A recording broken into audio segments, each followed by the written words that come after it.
Hello everyone, welcome to data science community. In today's video we are going to discuss update statement in SQL. Okay, so basically update statement is used to modify the existing record in a table. Okay, as you all know, when we are talking about database, okay, here we have tables.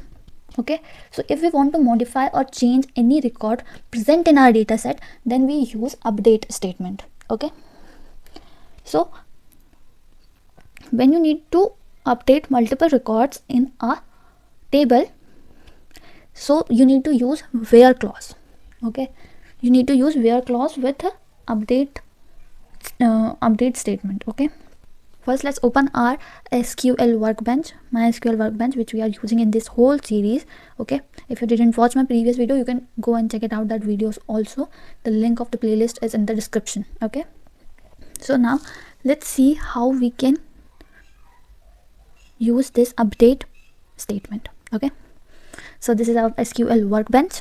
Okay, and here you can see that here this 4 line of query which we already discussed in our many videos, so I do not think that it is need to explain again and again. Okay, so let's see, directly jump to the our update statements. Okay, so if I want to change, let me take my pen here.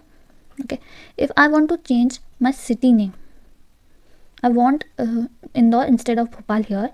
Okay, so, and you can see here our ID is 1, name is this, and age is 23, salary is 20,000. Okay, so let's write an update query. Okay, so here you need to write update keyword.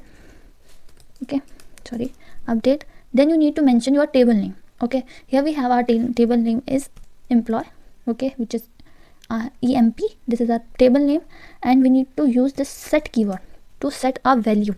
Okay, so here you need to write the column name, which is city, and the value you want to insert. So here we want Indore. Okay, now we need to specify where should we need to put this value, this Indore. Okay, where we need to put this value. Okay, so we want to put this city name Indore in a record where ID is 1. Okay, so you need to write ID equals to 1, just put semicolon, control plus enter to run this query, and you can see here your query is successfully run. Okay, if you want to check it out, then you need to use this query to print all the values present in all the records present in your table. Okay, so you can see here the city name will change to Indore. Okay, that's how you can update your values in a SQL Workbench. Okay, in your table, or you can update records in your table.